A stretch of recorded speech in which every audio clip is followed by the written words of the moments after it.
This is Harihar, here to teach you about the Constitution of India today. All of us know about our rights and fundamental rights, but who gives us these rights? It is the Constitution. When, how, and why was it formed? Let's find out in this video.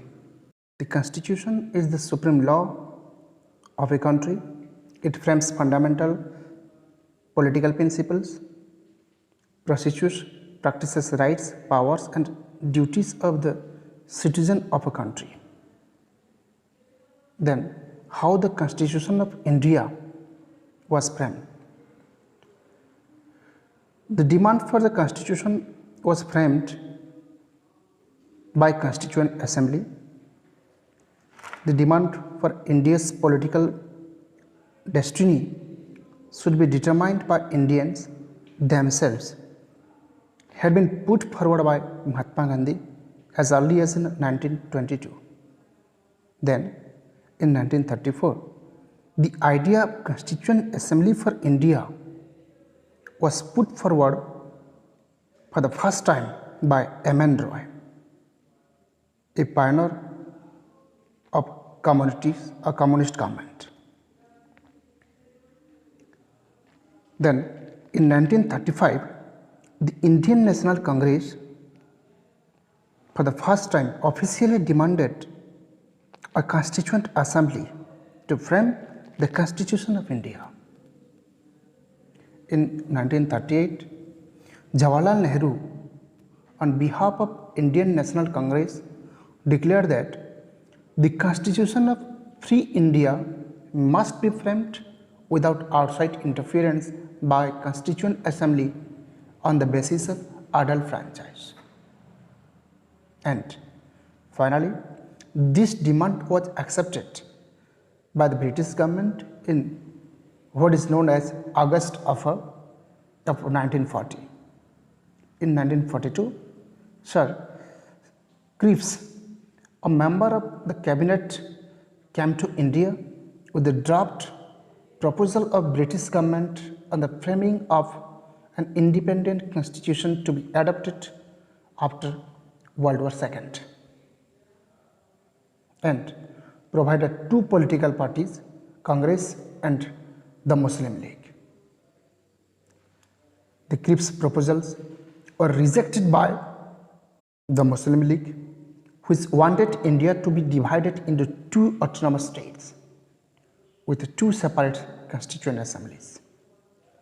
Finally, a cabinet mission was sent to India. While it rejected the idea of two constituent assemblies, it put forth the idea of two constituent assemblies, which more or less satisfied the Muslim League. Then, the Constituent Assembly was constituted in November 1946 under the scheme formulated by the Cabinet Mission Plan. Then now we will have to discuss, or we will have to learn that what were the features of that scheme.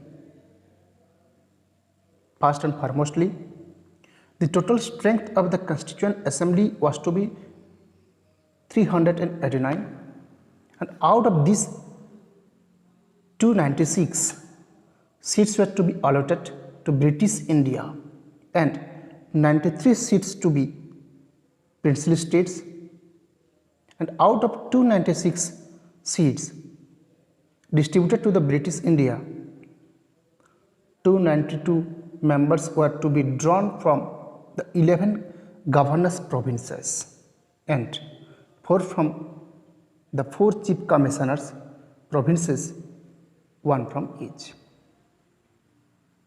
Secondly, each province and princely state, a group of states, in each case small states, were to be allotted seats in proportion to their respective population. Roughly 1 seat was to be allotted for every million population. Thirdly, seats allocated to each British province were to be divided among 3 principal communities Muslims, Sikhs, and general in proportion to their population.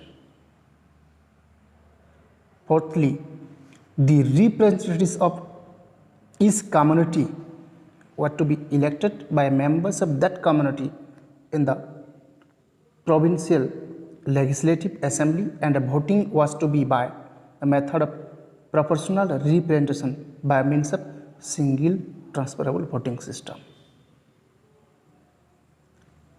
Fifthly, or finally, the representatives of princely states were to be nominated by the heads of princely states. It is thus clear that the Constituent Assembly was to be a partly elected and partly nominated body. Moreover, the members were to be indirectly elected by the members of the provincial assemblies, who themselves were elected on a limited franchise. The elections to the Constituent Assembly were held in July to August 1946, and the Indian National Congress owned 208 seats. The Muslim League obtained 73 seats, and the small groups and independent got remaining 15 seats.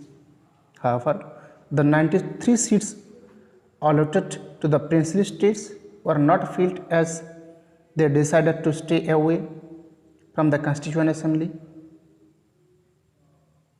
Although the Constituent Assembly was not directly elected by the people of India on the basis of adult franchise, the Assembly comprised representatives of all sections of the Indian society: Hindus, Muslims, Sikhs, Paris, Anglo-Indians, Indian Christians, SC, ST, including women of all these sections. The Assembly included all important personalities of India at that time, with exception of M.K. Gandhi. This is all about today's discussion, dear learner. In next part, we will learn about the working of the Constituent Assembly.